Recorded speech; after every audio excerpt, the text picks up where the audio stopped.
Welcome to the Around the Dirt Coffee Talk. I'm your host, BJ Johnson, and every week we're serving up a hot cup of truth, strategy, and motivation for players, parents, and coaches in the bat and ball community.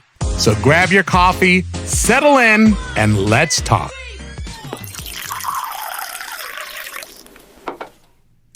What's up, everyone? I am excited about today's podcast because every September, as the new softball season begins, we all face the same question. What's the real purpose of fall tournaments? Are they about chasing trophies, or are they about building players for the long run?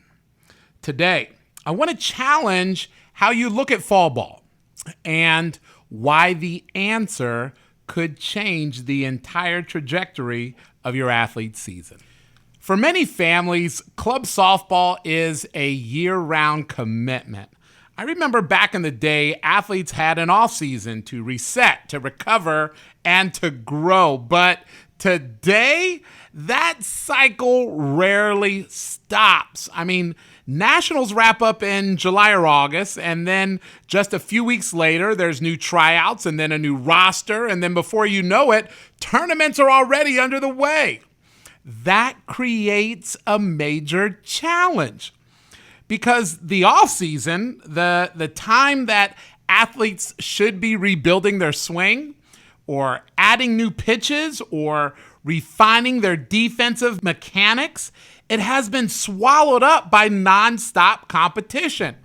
So instead of working through adjustments in a safe environment, athletes are forced to learn on the fly while playing in games every weekend.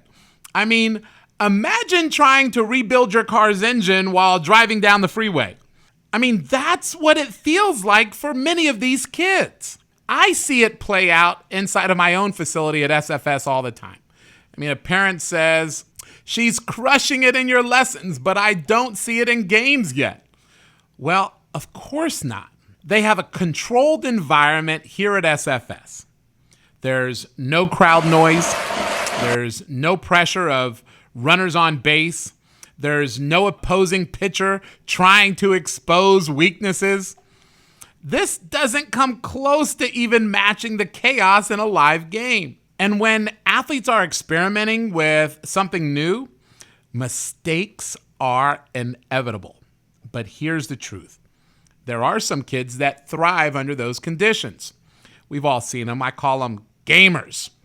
These are the athletes who may look average in practice, but once the scoreboard lights come on, they turn into a different competitor. And that's why fall tournaments need to be used differently than summer nationals. It's not a secret that skill development requires constant practice, not just endless competition. There's 3 key principles I've learned about motor learning. 1, repetition without consequence, meaning players need space to make mistakes without fear of costing their team a win. And 2, experimentation time, meaning new athletes must be able to test new movements or grips or mechanics without being judged by the scoreboard. And 3, I call these feedback loops, meaning the chance to review, adjust, or retry in a controlled setting before applying skills in a pressure situation. But here's the disconnect. Tournament play rarely provides these conditions. That's why fall ball should never be treated as the World Series. Instead, it's the laboratory season. So what should the goal of fall tournaments really be? Is it winning at all cost? Or should it be about giving every athlete reps, experimenting with lineups, or finding out who your real gamers are? Here's my perspective. Fall tournaments are not championship season. Fall is where you build your team's depth chart. It's where you give players meaningful innings to see who can execute under pressure and who needs more training. This doesn't mean winning doesn't matter. It just means that development comes first. If you chase medals in the fall, you may sacrifice growth when it truly counts in the spring and in the summer. So, what are some of the takeaways from this podcast? For coaches, treat the fall as evaluation season. Rotate players, test out new positions, and focus on development. Winning is secondary. The spring and summer are where your results will matter most. For parents, be patient. Don't stress about stats or playing time in the fall. Understand that your athlete is being tested, stretched, and sometimes put in uncomfortable spots on purpose.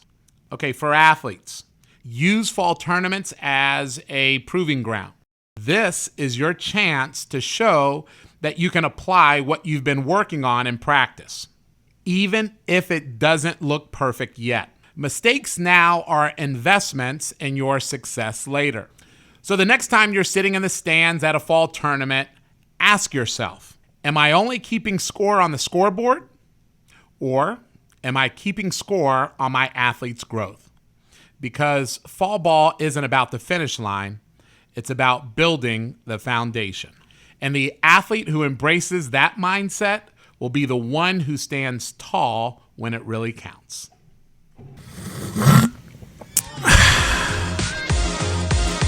Thank you for joining me on this episode of Coffee Talk. Subscribe to our channel and connect with us on social media to keep the conversation going. Ready to grow the game we love? Join us at aroundthedirt.com. The bigger our community, the stronger the game. Play ball, connect all.